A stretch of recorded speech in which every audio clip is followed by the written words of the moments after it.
আসসালামু আলাইকুম প্রিয় দর্শক, অন্নমঞ্চের আলাপ চাইতে আপনাদের সকলকে আমন্ত্রণ জানাচ্ছি। এই মুহূর্তে আপনাদের সামনে কথা বলতে এসেছি বিশ্ব মিডিয়ায় শেখ হাসিনার তাৎপর্যপূর্ণ সাক্ষাৎকার, বিশ্বে তোলপাড়, ইউনূসের কাঁপন। শেখ হাসিনা বলছেন যে আওয়ামী লীগের অংশগ্রহণ ছাড়া নির্বাচন করলে ভোট বর্জন। এই প্রসঙ্গগুলো নিয়ে আপনাদের সামনে কথা বলতে চাই। আপনারা জানেন যে গতকালকে শেখ হাসিনার গুরুত্বপূর্ণ সাক্ষাৎকার প্রকাশিত হয়েছে। রয়টার্স, ইন্ডিপেন্ডেন্ট, এপি সহ পৃথিবীর প্রেস্টিজিয়াস গণমাধ্যমের সাক্ষাৎকার প্রকাশিত হবার পরে বিশ্ব মিডিয়ায় এটি নিয়ে রীতিমতো গতকালকে থেকে চর্চা হচ্ছে। ভারতের তো সবকটা গণমাধ্যমে এই সাক্ষাৎকারগুলো নিয়ে নানা রকম বিচার বিশ্লেষণ করা হচ্ছে। সাক্ষাৎকারে শেখ হাসিনা একটি খুব গুরুত্বপূর্ণ কথা বলেছেন যে আওয়ামী লীগের অংশগ্রহণ ছাড়া নির্বাচন করলে ভোট বর্জন। বাংলাদেশের এক বড় অংশ জুড়ে আর এই মুহূর্তে এই ক্রান্তিকালে আওয়ামী লীগের অংশগ্রহণ বা আওয়ামী লীগের সমর্থক 50%-এর উপরে ছাড়া কম হবে না। সেই 50%-এর উপরে যদি মানুষ নির্বাচনে ভোট না দেয়, নির্বাচনে অংশগ্রহণ না করে, ভোট কেন্দ্রে না যায়, তাহলে বাংলাদেশে সেই নির্বাচনটি কেমন হতে পারে আপনি চিন্তা করুন। আপনাদের মনে আছে নিশ্চয়ই 1996 সালের 15ই ফেব্রুয়ারি সেই সময়ের বিএনপি একটি সাজানো গোছানো পাতানো নির্বাচন করেছিল। সেই নির্বাচনটির মেয়াদ কদিন হয়েছিল আপনাদের নিশ্চয়ই মনে আছে। এরা কি সেই পথে এগোবে? একটা 15 দিন 1 মাসের সরকারের পথে যদি এগোয় তাহলে তারা তাদের হিসাব তারা বুঝবে। কিন্তু বাংলাদেশে বাস্তবতা হলো আওয়ামী লীগ ছাড়া আগামী নির্বাচন অনুষ্ঠিত হবে না। সেটি শেখ হাসিনা গতকাল প্রকাশিত রয়টার্সের সাক্ষাৎকারে আরেকবার অত্যন্ত দৃঢ়তার সাথে তিনি কথা বলেছেন এবং একই সাথে তিনি ভোট বর্জন করবার কথা বলেছেন এবং আওয়ামী লীগ বিশেষ কাউকে ভোট দিতে বলবে না। আওয়ামী লীগের অংশগ্রহণ নেই। আওয়ামী লীগ একটা রাজনৈতিক দল, রাজনীতি করে কি কারণে? ভোটে অংশগ্রহণ করবার জন্য এবং ভোটের মাধ্যমে ক্ষমতায় যাবার জন্য। সেই ভোটে যদি অংশগ্রহণ না করতে পারে তাহলে আওয়ামী লীগ কাউকে সমর্থন দেওয়া বা কাউকে ভোট দেওয়া এটি প্রশ্নই আসে না। অত্যন্ত দৃঢ়তার সাথে নির্বাসিত প্রধানমন্ত্রী শেখ হাসিনা একথা বলেছেন। তাকে নির্বাসিত প্রধানমন্ত্রী বলতে চায়, তিনি বাংলাদেশের প্রধানমন্ত্রী এখনো পর্যন্ত, কারণ তিনি পদত্যাগ করেননি। সিচুয়েশনে তাকে দেশ ত্যাগ করে পাশের দেশে আশ্রয় নিতে হয়েছে, নির্বাসনে যেতে হয়েছে বাংলাদেশে জঙ্গি গোষ্ঠী ষড়যন্ত্র করে বাংলাদেশ দখল করবার কারণে। খুব স্পষ্ট করে দেখবার বিষয় যে শেখ হাসিনার যে সাক্ষাৎকারটি প্রকাশিত হয়েছে এটি সত্যিকার অর্থে বিশ্ব মিডিয়ায় একটা তোলপাড়। ভারতের তো সবকটা গণমাধ্যম তার সাক্ষাৎকারের বিষয়বস্তু নিয়ে বিশ্লেষণ করে যাচ্ছে কন্টিনিউ। এবং শেখ হাসিনা প্রায় 15 মাস পর বিশ্ব মিডিয়ায় হাজির হলেন। কদিন আগে তার পুত্র সজীব অজয় জয় এপিতে একটা সাক্ষাৎকার দিয়েছেন, মাত্র সপ্তাহখানেক আগে। 1 সপ্তাহ পরে এলেন শেখ হাসিনা। আওয়ামী লীগ কর্মে ফিরছে, এটি তার প্রকৃষ্ট উদাহরণ। বিশ্বব্যাপী বিশ্ব জনমত গঠনে ইতিমধ্যে দৃষ্টি আকর্ষণ করবার সব প্রচেষ্টা শুরু হয়ে গেছে। আজকে ইউনূস শিবিরে, আজকে ইউনূস সরকারে কাঁপন ধরেছে। দেখুন শেখ হাসিনা এক সাক্ষাৎকারে যে মিডিয়া কাভারেজ পেলেন, সেই মিডিয়া কাভারেজ নোবেলম্যান ইউনূস, ক্ষমতাসীন ইউনূস, ক্ষমতার মসনদে থাকা ইউনূস 15 মাসেও এমন মিডিয়া কাভারেজ পায়নি। বাংলাদেশের গণমাধ্যমে শেখ হাসিনাকে নিষিদ্ধ করে রাখা হয়েছে। শেখ হাসিনার সংবাদ, শেখ হাসিনার খবর প্রকাশ করা যাবে না এমনটা বলা হয়েছে। সেই বিচারে শেখ হাসিনাকে বিশ্ব যে কাভারেজ দিয়েছে বা দিচ্ছে, শেখ হাসিনা যে কতটা গুরুত্বপূর্ণ এটি আরেকবার প্রমাণিত হলো। এবং এই গুরুত্বের মাধ্যমে এটি নিশ্চিত করলেন শেখ হাসিনা বিশ্ব মিডিয়ায় যে তিনি বা তার দল এই অবস্থায় নির্বাচন হলে নির্বাচনে তারা অংশগ্রহণ করবে না। আওয়ামী লীগ যদি নির্বাচনে অংশগ্রহণ না করে সেই নির্বাচন আসলে বৈধ হবে না। তিনি বলেন পরবর্তী সরকারের অবশ্যই নির্বাচনী বৈধতা থাকতে হবে। কোটি কোটি মানুষ আওয়ামী লীগকে সমর্থন করে, তাই বর্তমান পরিস্থিতিতে তারা ভোট দেবে না। আপনি যদি একটি কার্যকর রাজনৈতিক ব্যবস্থা চান তাহলে কোটি কোটি মানুষকে ভোট দান থেকে বঞ্চিত করতে পারেন না। অর্থাৎ শেখ হাসিনার একদম ক্লিয়ার এবং দৃঢ় মেসেজ যে আওয়ামী লীগ ছাড়া তোমরা যে নির্বাচন করতে চাইছো সে নির্বাচন আমরা মানি না, মানব না, এবং এর যে ফল হবে এর ফল তোমাদের ভোগ করতে হবে, ভুগতে হবে। এটি হচ্ছে আওয়ামী লীগের দৃঢ়তা। সামনে আরো অনেক বেশি দৃঢ় কর্মকাণ্ড নিয়ে আসছে, যে ঝড় যে আসছে এই ঝড়ের আলামত গতকালকে রয়টার্সে সাক্ষাৎকার, ইন্ডিপেন্ডেন্টের সাক্ষাৎকার, এএফপিতে সাক্ষাৎকার, এবং সেই সাক্ষাৎকারের ধারাবাহিকতায় বিশ্ব মিডিয়ায় তার সাক্ষাৎকার নিয়ে বিশ্লেষণ হচ্ছে। এবং ভারতীয় এমন কোনো প্রেস্টিজিয়াস গণমাধ্যম নেই যে গণমাধ্যমে শেখ হাসিনার সাক্ষাৎকার নিয়ে বিশ্লেষণ হচ্ছে। তাহলে কতটা গুরুত্বপূর্ণ এই সাক্ষাৎকারটি, কিংবা শেখ হাসিনা বাংলাদেশের রাজনীতিতে কতটা গুরুত্বপূর্ণ একবার চিন্তা করে দেখুন। আজকে শেখ হাসিনা বাংলাদেশে বিচারের সম্মুখীন হচ্ছে, অবৈধ বিচারের। আজকে শেখ হাসিনাকে বাংলাদেশে প্রশ্নবিদ্ধ করা হচ্ছে। সেই প্রশ্নবিদ্ধ শেখ হাসিনা, সেই যাকে ফ্যাসিস্ট বলা হচ্ছে, এক ফ্যাসিস্ট, ইউনূস ফ্যাসিস্ট, একজন বাংলাদেশের 55 বছরের ইতিহাসের শ্রেষ্ঠ রাষ্ট্রনায়ককে ফ্যাসিস্ট বলছেন, যাকে প্রশ্নবিদ্ধ করা হচ্ছে, যাকে বিতর্কিত করা হচ্ছে, তাকে বিশ্ব মিডিয়া কতটা গুরুত্ব দিচ্ছে একবার চিন্তা করুন। এই জন্যই শেখ হাসিনাই বাংলাদেশে গুরুত্বপূর্ণ। শেখ হাসিনাই আগামীর বাংলাদেশের নেতা, শেখ হাসিনাই আগামী বাংলাদেশের সরকার প্রধান। সেটি গতকালকের বিশ্ব মিডিয়ার নড়াচড়া, বিশ্ব মিডিয়ার সাক্ষাৎকার আরেকবার প্রমাণ করে দিয়ে গেল। সামনে নিশ্চয়ই আমরা আরো অনেক কিছু দেখব, এবং ইউনূস সরকারের ভিত কাঁপন ধরবে, কাঁপন ধরেছে ইতিমধ্যে, আরো বেশি কাঁপন ধরবে, আমরা সেটি দেখতে পাচ্ছি। বিদায় ইউনূস। এবং শুধু বিদায় হলে তো হবে না, এই যে 15 মাসে যে অন্যায়, অনাচার, নানা রকম অনিয়ম, এর বিচার হতে হবে।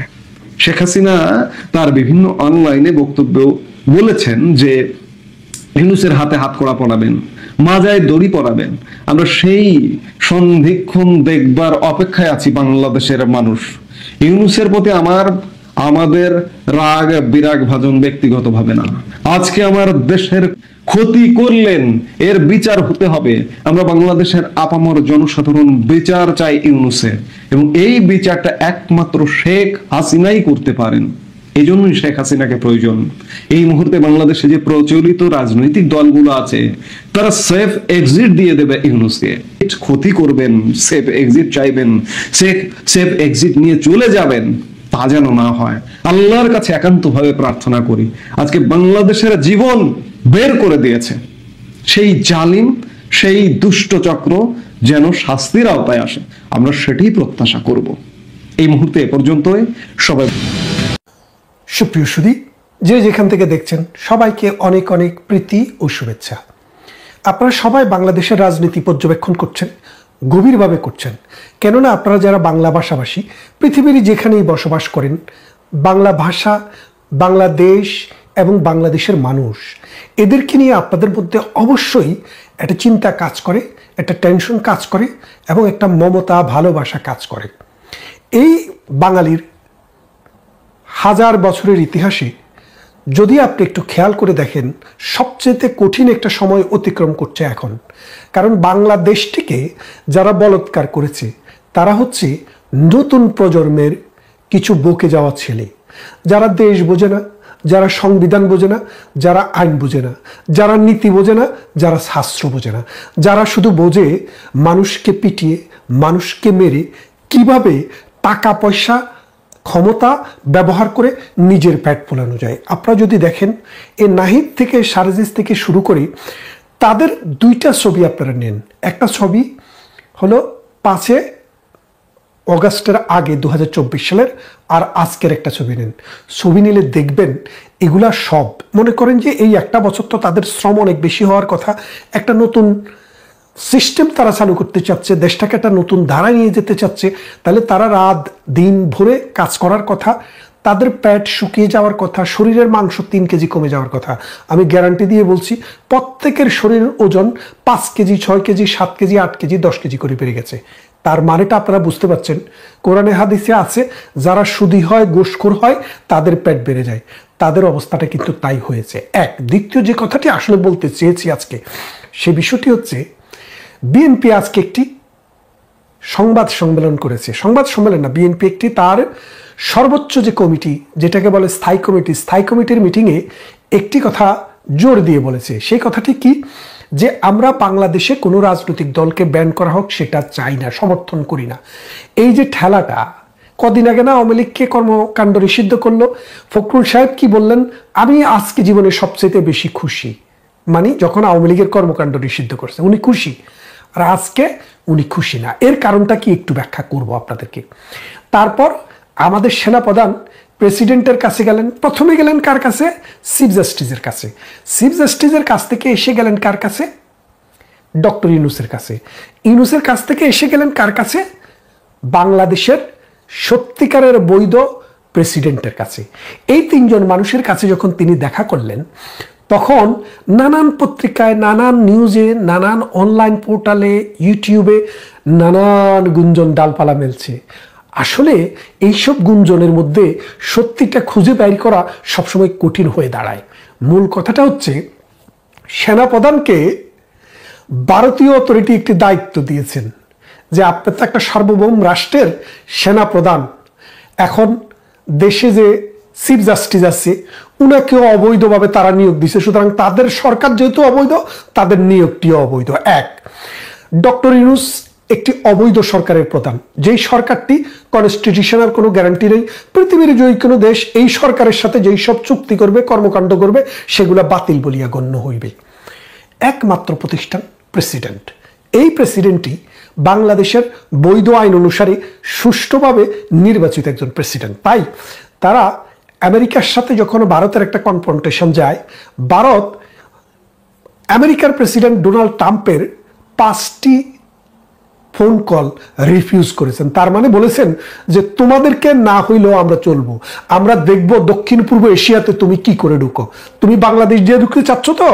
চায়না, ইন্ডিয়া এবং রাশিয়া এক হয়ে গেছে এক্ষেত্রে যে দক্ষিণ পূর্ব এশিয়াতে এই আমেরিকাকে ঢুকতে দিব না। আর আমেরিকার দালাল যে ইউনূস, এই ইউনূসকে এই খবরটি পৌঁছে দেওয়ার জন্যই এই প্রধান সেনাপতি গিয়েছেন।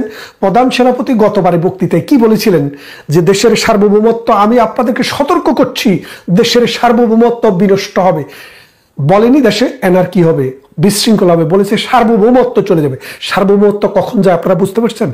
ভারত বলে দিয়েছে, ভারতের অথরিটি বলে দিয়েছে যে আমেরিকার সাথে দহরম মহরম করে আপনারা বঙ্গোপসাগর দেওয়া, কক্সবাজারে দেওয়া এবং ওই যে মিয়ানমারের সাথে একটি করিডোর দেওয়া, এইসব সব কিছু থেকে বাংলাদেশকে বেরিয়ে আসতে হবে। এক, দ্বিতীয়ত যত দ্রুত সম্ভব গণতান্ত্রিক সরকারের কাছে ক্ষমতা হস্তান্তর করতে হবে, তা না হলে বাংলাদেশে যে মৌলবাদ, যে জঙ্গিবাদের উত্থান হচ্ছে, এটা দক্ষিণ পূর্ব এশিয়াকে অশান্ত করবে।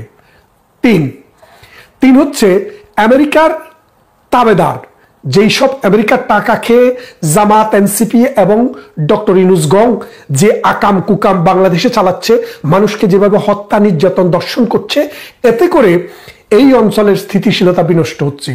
যত দ্রুত সম্ভব সুষ্ঠু নির্বাচনের মাধ্যমে, অংশগ্রহণমূলক এবং ফ্রি অ্যান্ড ফেয়ার ইলেকশনের মাধ্যমে ক্ষমতা হস্তান্তর করে দিতে হবে। এই ইস্যুগুলি ভারতের উচ্চ পর্যায় থেকে আমাদের সেনাপ্রধানকে বলে দেওয়া হয়েছে, তিনি সেটি কনভে করেছেন। কনভে করে যেই সব জায়গাগুলো কনস্টিটিউশন পজিশন, তাদের কাছে গিয়ে খবরটি বলেছেন।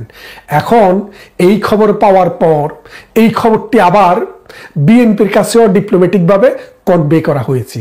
বিএনপিকে বলা হয়েছে যে আপনারা যদি আওয়ামী লীগকে ব্যান, জাতীয় পার্টিকে ব্যান, 14 দলকে ব্যান, এই মবের দাবিকে সমর্থন করে যদি কোনোভাবে এই ম্যানিপুলেটেড ক্ষমতা আসার চেষ্টা করেন, তাহলে আপনাদের আয়ু হবে কচু পাতার পানির মতো, ক্ষমতায় যেতে পারবেন, ক্ষমতার স্বাদ আপনারা পাবেন না।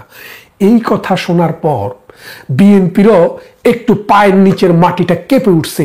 কি বলে, ভারতের মতো শক্তিশালী রাষ্ট্র, যাদের সাথে এখন চীন জয়েন করেছে, যাদের সাথে রাশিয়া জয়েন করেছে, আজকে যদি ভারতের কথা মতো যদি স্টেটমেন্ট আমরা না দেই, ভারতের কথাকে যদি অগ্রাহ্য করি, তাহলে আমাদের ভাগ্যে কি আছে নোবডি নোজ।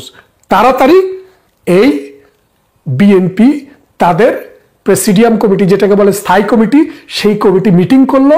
মিটিং করলে ঘোষণা দিল যে আমরা কোনো দলকে নিষিদ্ধ করার পক্ষে নই। এবং সাথে সাথে আরো একটি কথা বলেছেন যে আমরা পিআর পদ্ধতিতে যে ভোট, সেই ভোট নিয়ে আমরা নির্বাচন হতে দেব না, অর্থাৎ আমরা সেই পক্ষে নেই। তাহলে এখন ব্যাপারটা বোঝেন, এনসিপিও এখন কিন্তু সুর নরম করেছে। এনসিপিও দেখতেছে দুনিয়ার আবহাওয়া ঘুরে গেছে, এখন বিএনপির সাথে লেজ গুটিয়ে আস্তে আস্তে বিএনপির থেকে কয়টি আসন নিতে পারে সেই চিন্তায় মশগুল। তার মানেটা কি বুঝলেন? বাংলাদেশের সেনাপ্রধান সবার কাছে একটি সুস্পষ্ট মেসেজ দিয়ে দিলেন যে এই দানাই পানাই করে 1 বছর তো কাটিয়ে দিলেন, সময় আর বেশি হাতে নেই। যদি সময় আর বেশি নিতে চান তাহলে অবস্থা খুবই খারাপ হবে। তার মানে ভারতের যে অবস্থান ভৌগোলিকভাবে, আপনারা একটা জিনিস বোঝেন, আমেরিকার মতো একটা রাষ্ট্রকে ভারত তো আজ করে চলে না।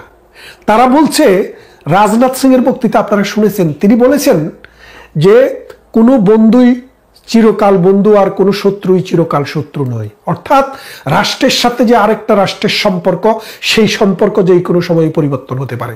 বাংলাদেশ বন্ধুপ্রতিম রাষ্ট্রের টপ লেভেলে ছিল, আর এখনো বাংলাদেশ শত্রু রাষ্ট্রের 5 নম্বর তালিকায় ভারতের। তার মানে এটা আপনি বুঝছেন, অতি অল্প সময়ে ডক্টর ইউনূস, তাকে যারা নিয়োগ করেছে তারা এবং রাজাকাররা, জামাতেরা, আলবদরেরা পাকিস্তান থেকে প্রতি সপ্তাহে মন্ত্রী নিয়ে আসতেছে। মনে হয় যেন পাকিস্তানের সোনার খনি আছে, এই সোনার খনি দিয়ে বাংলাদেশ 2 তালা করে ফেলবে, 3 তালা করে ফেলবে, নাকি 7 তালাও করে ফেলে। এইরকম অবস্থায় ইন্ডিয়া দেখলো যে এই দক্ষিণ পূর্ব এশিয়ার ভিতরে তো একটা দোজক বানায় ফেলতেছে, অর্থাৎ একটা মৌলবাদের ঘাঁটি বানাচ্ছে। মোল্লারা যেখানে সেখানে যাইয়া বিনা উজুতা আজান দেওয়া শুরু করছে। এটাকে বন্ধ করতে হবে। এই বন্ধ করার জন্যই ভারত কিন্তু সোচ্চার হয়েছে। ভারতের যে সোচ্চার, এটা আপনারা বুঝবেন ওই সেনাবাহিনীর দৌড়টা যদি একটু দেখেন। সেনাবাহিনী কিন্তু এমন দৌড় দৌড়িয়েছে, একবার চিফ জাস্টিস, একবার প্রধান উপদেষ্টা, আরেকবার প্রেসিডেন্ট, আর বড় কোনো জায়গা নাই দেখে তারা যেতে পারেননি। এর বাইরেও বিএনপির সাথে, এনসিপির সাথে, জামাতের সাথে তাদের ফোনে বা বিভিন্ন মাধ্যমে আলোচনা হয়েছে। আলোচনা হওয়ার পর যেই অনুসিদ্ধান্ত হলো, সেটি হলো অতি শীঘ্রই জামাত আসুক বা না আসুক ডাজেন্ট ম্যাটার, নির্বাচন করে ফেলতে হবে এবং এক্সিস্টিং পদ্ধতিতেই বাংলাদেশের সংবিধানের অধীনেই নির্বাচনটি হতে হবে। তাহলে বোঝেন, এখন জামাত বলছে যে আমরা নির্বাচনে অংশগ্রহণ করবো না, কি না হলে পিআর পদ্ধতি না হলে। কেন বলছে দেখেন, কিছুদিন আগে একটি জরিপ হয়েছে। জরিপটি কারা করেছে? ব্র্যাক করেছে। এই ব্র্যাকের জরিপে যে জিনিসটি এসছে সেটি হলো যে বাংলাদেশে এনসিপি, বিএনপি এবং জামাত এবং তাদের যে দোসর দলগুলো আছে, ইসলামিক দলগুলো আছে, তাদের পক্ষে বাংলাদেশের 100 জন ভোটারের মধ্যে মাত্র 32 জন ভোটার, আর বাকি 68 জন ভোটার বিএনপিও চায় না, জামাতও চায় না, এনসিপিও চায় না, পাকা মার্কাও চায় না, মৌলবাদী অন্যান্য যে জঙ্গি দল আছে তাদেরকেও চায় না। তাহলে কাকে চায়? আওয়ামী লীগকে চায়। তার মানে ডাইরেক্টলি ইনডাইরেক্টলি বাংলাদেশের 68% মানুষ বর্তমান ব্যবস্থা, বর্তমান আইন, বিচার, শাসন এবং সরকারের বিপক্ষে। এই সরকারটি কার? জাতীয় বিএনপির। এই সরকারটি কার? জামাতের, এনসিপির এবং ওই সরমনাইয়ের। তো এই সরকারের যে অবস্থান আজকে, এই অবস্থানের উপরে ভিত্তি করে যে জরিপটি হয়েছে, বাংলাদেশের মানুষ ক্লিয়ার জবাব দিয়েছে যে আমরা এই সরকার, এই জামাত, এই বিএনপি, এই এনসিপি কে চাই না। আমাদের দেশকে যারা ভালো চালিয়েছে এবং ভালো চালাতে পারবে, যারা এই দেশকে উন্নত করতে পারবে, মানুষের জীবন বদলাতে পারবে, সমাজ বদলাতে পারবে, মাথাপিছু আয় বৃদ্ধি করতে পারবে, শিক্ষা ঘরে ঘরে পৌঁছিয়ে দিতে পারবে, বিদ্যুতের আলো ঘরে ঘরে দিতে পারবে, ট্রান্সপোর্টেশন, কমিউনিকেশন, হেলথ বাড়াতে পারবে, আমরা তাদেরকে চাই। গত 15 বছর থেকে প্রধানমন্ত্রী শেখ হাসিনা একটা গরিব রাষ্ট্রকে এমন একটা জায়গায় নিয়ে গিয়েছে, পাকিস্তানের চাইতে 2.5 গুণ বেশি ধনী হচ্ছে বাংলাদেশ, শ্রীলঙ্কার চাইতে 3 গুণ ধনী হচ্ছে বাংলাদেশ, নেপাল, ভুটান, আফগানিস্তান, মায়ানমার, এদের কথা আর বললাম না। তাইলে আপনি হিসাব করে দেখেন যে দক্ষিণ পূর্ব এশিয়ার এই দেশটিকে অশান্ত করার জন্য ডক্টর ইউনূস নিয়োগ করেছিলেন পিয়ার পাম, ওই আমেরিকা থেকে লবিস্ট নিয়োগ করেছিল। আপনারা জানেন আবু বক্কর মোল্লা নামে জামাতের ইউরোপীয় মুখপাত্র নামে একজন ব্যারিস্টার আছে, যার সাথে আমারও ব্যক্তিগত সখ্যতা আছে, পরিচয় আছে, এবং অসংখ্য টেলিভিশন শোতে, অন্তত 50টি টেলিভিশন শোতে তার সাথে আমি কথা বলেছি। তিনি সাম্প্রতিক একটি শোতে বললেন যে প্রধানমন্ত্রী শেখ হাসিনাকে মানে এই ক্ষমতা থেকে নামানোর জন্য, বাংলাদেশের ক্ষমতাটাকে কুক্ষিগত করার জন্য আমেরিকার যে ফার্মটি ডক্টর ইউনূস নিজের টাকা দিয়ে নিয়োগ করছিল, ঠিক একই ফার্মকে জামাতও টাকা দিয়ে নিয়োগ করেছিল। আমি ভিডিওটি আজকে দেখলাম। তার মানে ডক্টর ইউনূস এই গ্রামীণ ব্যাংকের টাকা এখান থেকে ওখান থেকে এইভাবে ওইভাবে মানে 40টা 50টা কোম্পানি ঘুরাইয়া যেভাবে বাইর করে নেয়, ওটা নিয়ে আমেরিকাকে পিয়ার ফার্মকে দিয়েছে। ওই পিয়ার ফার্ম জামাতও নিয়োগ করেছে, অর্থাৎ জামাতের পিয়ার ফার্ম আর ডক্টর ইউনূসের পিয়ার ফার্ম সেম কোম্পানি। তাহলে এখন তো বুঝছেন, কথায় বলে না সরে সরে খালতো ভাই, এই খালতো ভাইদের কাজ কারবারে আজকে বাংলাদেশ দর্শিত, বুলণ্ঠিত। বাংলাদেশকে আজকে আফগানিস্তান, সোমালিয়া এইরকম অবস্থায় নিয়ে গেছে। এই বাংলাদেশে বিবিসি গতকাল একটা রিপোর্ট করেছে, মহিলা বলছে যে জামাই, নিজের মেয়ের জামাই এবং ছেলে মেয়ে নিয়ে থাকে, অনেকেরই গার্মেন্টস বন্ধ হয়ে যাওয়াতে কাজ নাই। এখন আগে যে টাকাটা রুজি করতো 1000, এখন সেটা হয়ে গেছে 500। এটা দিয়ে এখন ডাল ভাত খায়, মাছও কিনতে পারে না, মাংস তো চোখেই দেখে না। তার মানে মানুষের লাইফের কোয়ালিটি অলরেডি ডিটেরিয়েটেড ইন বাংলাদেশ। তার মানেটা কি দাঁড়াচ্ছে? যে বাংলাদেশ আসলেই একটা অন্ধকার গলির দিকে চলে যাচ্ছে। ভারত এখন যে উদ্যোগ নিয়েছে, ভারতের কথা হচ্ছে বাংলাদেশের মানুষের শাসন করবে, এটাতে আমাদের কোনো সমস্যা নেই, কিন্তু বাংলাদেশ আইনের ভিত্তিতে শাসিত হতে হবে। বাংলাদেশে মৌলবাদী আসতে পারবে না, জঙ্গি আসতে পারবে না, অনির্বাচিত সরকার আসতে পারবে না। যারা দেশের স্বার্থকে, ভারতের পেটের ভিতরের বাংলাদেশের স্বার্থকে আমেরিকার কাছে বিক্রি করে বাংলাদেশের বন্দর দিয়া দিবে, বাংলাদেশে সিপোর্ট করতে দিবে এবং বাংলাদেশের করিডোর দিয়া বার্মাকে দ্বিখণ্ডিত করবে, এইরকম অবস্থা যদি হতে যায়, তাহলে ভারত বলেছে তারা আর বরদাস্ত করবে না এবং তারা যেই কোনো সময়ে ব্যবস্থা নিতে পারে। ভারত যদি ব্যবস্থা নেয়, কি ব্যবস্থা নিতে পারে সেটা আপনারাও জানেন, আমরাও জানি। কিন্তু আমরা দেশপ্রেমিক মানুষ, আমরা চাই না পৃথিবীর কোনো রাষ্ট্র, সেটি ভারত হোক, পাকিস্তান হোক আর আমেরিকা হোক, বাংলাদেশে কোনো হস্তক্ষেপ করুক, আমরা এটি চাই না। বাট আজকের যে অবস্থা হয়েছে, আফগানিস্তানে এসে প্রথমে রাশিয়া, পরে আমেরিকা, পরে ব্রিটেন যেভাবে হামলা চালিয়েছে তালেবান জঙ্গিদের বিরুদ্ধে, সিরিয়াতে যেভাবে পুরো পৃথিবী যুদ্ধ করেছে জঙ্গিদের বিরুদ্ধে, লিবিয়াতে যেভাবে জঙ্গিদের বিরুদ্ধে যুদ্ধ করেছে পুরো পৃথিবী, এসে ইরানে যেভাবে জঙ্গি বলে তাদেরকে আক্রমণ করা হয়েছে, এইরকম ভাবে বাংলাদেশও আক্রান্ত হোক, আমরা সেটা চাই না। তাই আজকের অনুরোধ থাকবে নতুন প্রজন্মের প্রতি, তোমরা যারা শিক্ষিত ছেলে, যারা নতুন করে রাজনীতিতে এসছো বা রাজনীতিতে আসতে চাও, এই দেশকে ভালোবাসতে হবে, এই দেশের স্বার্থকে দেখতে হবে, জঙ্গিবাদ রুখে দিতে হবে এবং ভারত আমাদের প্রতিবেশী রাষ্ট্র, তাদের সাথে সম্পর্ক নষ্ট করে আমরা যে দেশকে উন্নত করতে পারবো না, সে জিনিসটা মাথায় রাখতে হবে। মনে রাখবেন, বিএনপির কাছে মেসেজ গেছে এবং যেই যে জায়গায় মেসেজ যাওয়া দরকার সেই সব জায়গায় মেসেজ চলে গেছে। অ্যাকশন শুরু হবে, অপেক্ষা করুন। শেখ হাসিনা তার প্রথম 3টা জায়গায় এসে প্রত্যেকে প্রথম ক্লেম করছেন। যাই হোক, সাক্ষাৎকার দিয়েছেন বিদেশি সংবাদ মাধ্যমে, খুবই গুরুত্বপূর্ণ অনেকগুলো কথা আছে, এর মধ্যে সবচেয়ে গুরুত্বপূর্ণ একটাই শুনি আজকে কথা বলতে চাই। তার এই সাক্ষাৎকারের নানা দিক নিয়ে আমি ডিটেইলড ভিডিও করব। তার এই সাক্ষাৎকার একটা ইঙ্গিত আছে, সম্ভবত একটা নতুন ধরনের বা so called refined Awami League আসতে পারে এবং সেটা নির্বাচনের আগেই কিনা সেই আলাপটা আমরা করতে চাই। ইন্টারভিউ নিয়ে দুটো কথা একটু বলে রাখা দরকার। দুদিন আগেই যখন খালেদ মহিউদ্দিনের একটা বক্তব্যকে ঘিরে তুমুল বাকবিতণ্ডা চলছিল যে তিনি শেখ হাসিনার ইন্টারভিউ নিতে চান, তখনও বলেছিলাম যদি বিদেশি কেউ নেয়, ইনফ্যাক্ট ভিডিও ইন্টারভিউ হয়নি, এটা লিখিত ইন্টারভিউ হয়েছে, আমি প্রায় বলি কথাটা, শেখ হাসিনা ভিডিওতে আসবেন না, কোনোভাবেই আসবেন না। তার এখন চেহারার যে পরাজিত, বিধ্বস্ত, মৃত চেহারা, সেটা নিয়ে তিনি জনগণের সামনে আসবেন না। তিনি একটা রিটেন ইন্টারভিউ দিয়েছেন। তো আমি বলেছিলাম তার ইন্টারভিউ যদি নেওয়া হয় সেটা আমি নিশ্চয়ই দেখবো, সেটা নিয়ে কথা বলবো। কথা বলছেন অনেকেও এবং বলা দরকার, এবং আমি প্রায় বলছি যে শেখ হাসিনা কে কথা বলতে দেয়া, তার কথা শোনা, এটা নর্মালাইজেশনের ব্যাপার না। তার কর্মকাণ্ড ভবিষ্যতে কি করতে চান না চান, অন্তত কিভাবে প্রিটেন্ড করতে চান, উনি তো সত্য কথা বলেন না, তিনি নিজকে কিভাবে উপস্থাপন করতে চান, এগুলোর ভবিষ্যৎ রাজনৈতিক ইম্প্যাক্ট আছে। বাংলাদেশে এখনো আওয়ামী লীগের এটা খুবই দুর্ভাগ্যজনক। কিন্তু এখনও আওয়ামী লীগের একটা উল্লেখযোগ্য সংখ্যক ভোটার্স আছে যাদের ভোট আমি মনে করি যে আমাদের চাইতে অনেক বেশি। তারা যদি মাঠে থাকতো তারা দ্বিতীয় প্রধান দল এখনও হতো, যদিও নির্বাচনে তেমন কিছু করার সুযোগ ছিল না। যাই হোক, শেখ হাসিনার বক্তব্যের ওই অংশটুকু নিয়ে একটু আলোচনা করি। তিনি কি বলেছেন? তিনি একটা ইন্টারভিউতে বলছেন, আমি টিভিএস থেকে পড়ছি, রাজনৈতিক অস্থিরতা সত্ত্বেও আওয়ামী লীগ দেশের ভবিষ্যৎ ভূমিকা পালনে ফিরে আসবে, সেটা সরকারে হোক আর বিরোধী দলে হোক, আর তার পরিবারের এর নেতৃত্ব দেওয়ার প্রয়োজন নেই। তিনি আরও বলেন, এটা আমি বা আমার পরিবারের ব্যাপার নয়, বাংলাদেশ যে ভবিষ্যৎ চায় তা অর্জন করতে হলে সাংবিধানিক শাসন ও রাজনৈতিক স্থিতিশীলতা ফিরিয়ে আনতেই হবে। কোনো একক ব্যক্তি বা পরিবার দেশের ভবিষ্যৎ নির্ধারণ করতে পারে না।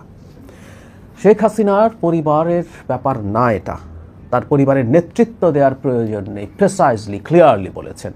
ইনফ্যাক্ট এতদিন পর্যন্ত আমাদের মনে হয়েছে তার কর্মকাণ্ড দেখে, যখন তিনি রিপিটেডলি কথা বলছেন, তাতে মনে হতে পারে যে তিনি নেতৃত্বটা হাতে ধরে রাখার জন্য তার অবর্তমানে বাংলাদেশে যারা আছেন তাদেরকে দিয়ে কোনো ফর্মে একটা আওয়ামী লীগ তৈরির চেষ্টা হয় কিনা সেটা রুখে দেওয়ার জন্যই তিনি ক্রমাগত কথা বলে গেছেন, তার নেতাকর্মীকে অ্যাড্রেস করেছেন, উস্কে দেওয়ার চেষ্টা করেছেন, তথাকথিত কর্মসূচি পালন করতে তিনি আহ্বান জানিয়েছেন। যদি আমরা দেখেছি এত নাকি তারা বিরোধীদের গেলে বিরাট বিরাট কেপেবল দল, আমরা দেখছি তাদের আসলে অবস্থা কি। যাই হোক, এই বক্তব্যের মাধ্যমে তিনি একটা আন্তর্জাতিকভাবে ইঙ্গিত দিলেন, যে ইঙ্গিতটা আমাদের কাছে এসে পৌঁছেছে। এইটার একটা প্রেক্ষাপট আছে, সবগুলো কনটেক্সট যদি আমরা একত্র করি, রিফাইন্ড আওয়ামী লীগের আলাপটা আমরা আনতে পারবো। মানে শেখ হাসিনা আওয়ামী লীগকে নিষিদ্ধ করা হোক, এটা আসলে গ্লোবালি চাওয়া হয় নাই। ইউরোপ বিশেষ করে বা আমেরিকাও আওয়ামী লীগের নিষিদ্ধতার পক্ষে ছিল না। এই কারণে আমরা দেখবো যে ডক্টর ইউনূস বারবার এই কথা বলেছেন যে তিনি আওয়ামী লীগকে নিষিদ্ধ করতে চান না, কিন্তু পরে একটা এটাকে নাটক মনে হয় আমার কাছে, জনাব হামিদের বিদেশ যাওয়া, সেটাকে কেন্দ্র করে জনাব হাসনাত আবদুল্লাহ মাঠে নেমে আসা, তারপর আন্দোলন হওয়া, কিছু মানুষজন শাহবাগ ব্লক করা এবং আওয়ামী লীগের নিষিদ্ধ। আওয়ামী লীগ নিষিদ্ধ হয়নি, আসলে আওয়ামী লীগের বিচার হবে এখন, কিন্তু এক্সিকিউটিভ অর্ডারে আওয়ামী লীগের কর্মকাণ্ড নিষিদ্ধ আছে, তাই সে নির্বাচন করতে পারবে না। এই যে এক্সিকিউটিভ অর্ডারে, এই জিনিসটা নিয়েই তো আসলে খুবই সমস্যা আছে, এই সরকার সমস্যায় পড়তে যাচ্ছে।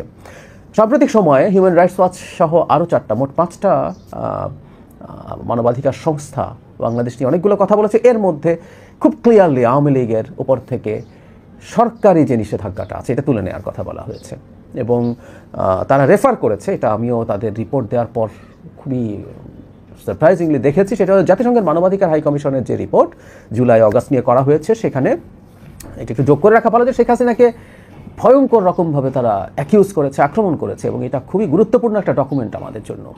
কিন্তু সেইখানেও শেখ হাসিনা মানে আওয়ামী লীগকে তারা নির্বাচন থেকে দূরে সরিয়ে রাখতে নিষেধ করেছে। তারা বলেছে কোনো দল নিষিদ্ধ করার পক্ষে তারা নন। এখন দল নিষিদ্ধ করা নিয়ে আমাদেরও একটা যুক্তির বিরুদ্ধে প্রধান উপদেষ্টা বা সরকার দাঁড়িয়েছে, সেটা হচ্ছে আমরা কখনোই বলিনি, কখনোই চাইনি কারো জন্যই যে এটা এক্সিকিউটিভ অর্ডারে দল নিষিদ্ধ। কিন্তু সরকার যে সমস্যাটা করেছে, বিচার তো একটু দীর্ঘমেয়াদী প্রসেস আছে, সো সেই বিচার যদি দীর্ঘমেয়াদী প্রসেস হয়, তাত্ত্বিকভাবে এটা আমাদের এই নির্বাচনের পরে চলে যাওয়ার সম্ভাবনা আছে। যদিও আইসিটি খুবই গড়িমসি করছে, আইসিটির মামলা মানে আমরা তো পাবলিকলি দেখিনি, আমি শুনেছি যে তারা একটা মামলা করেছেন, কিন্তু পাবলিকলি দেখিনি, বা এটার অগ্রগতি তেমন না যেটা ফেব্রুয়ারির আগে সুরাহা হবে। সো এটাকে যদি পরে চলে যায়, তখন সরকার এক্সিকিউটিভ অর্ডারে কিন্তু আওয়ামী লীগের কর্মকাণ্ড নিষিদ্ধ করেছে। এখন ইভেন কর্মকাণ্ড নিষিদ্ধটা যদি সরকারি পক্ষ, রাষ্ট্রপক্ষ আদালতের কাছে চাইতো, তারা যদি করতো, তাও জিনিসটার মধ্যে একটা বিচারিক ঢং আসতো।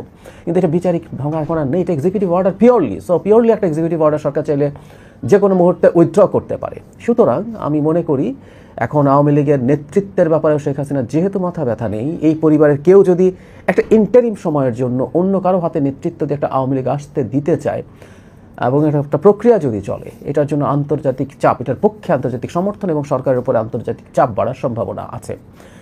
আমাদের মনে রাখতে হবে আমরা ভারতকে যেন আন্ডার এস্টিমেট না করি। যে শেখ হাসিনা 3টা গুরুত্বপূর্ণ, রয়টার্স, এএফপি এবং ইন্ডিপেন্ডেন্ট, এই 3টা গুরুত্বপূর্ণ আন্তর্জাতিক মাধ্যমে তার ইন্টারভিউ দিতে পেরেছেন রিটেন ফর্মেই।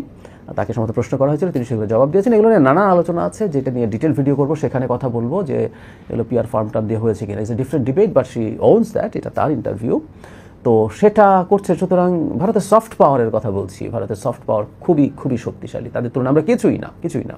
সুতরাং আমাদের এই জায়গাগুলো একটু মাথায় রাখতে হবে যে এই ধরনের একটা প্রচেষ্টা শুরু হতে পারে। সেই প্রচেষ্টা যদি শুরু হয়, আমাদের অবস্থান কি হবে সেটা নিয়েও আলাপ করা দরকার আছে।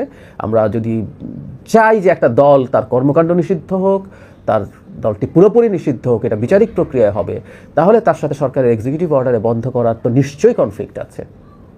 গণতন্ত্র মানে আমরা বিচার ব্যবস্থা মানে কখনো কখনো এমন কিছু ঘটবে যেটা আমরা পছন্দ করব না, কিন্তু আমরা যে অবস্থান গ্রহণ করেছি, যে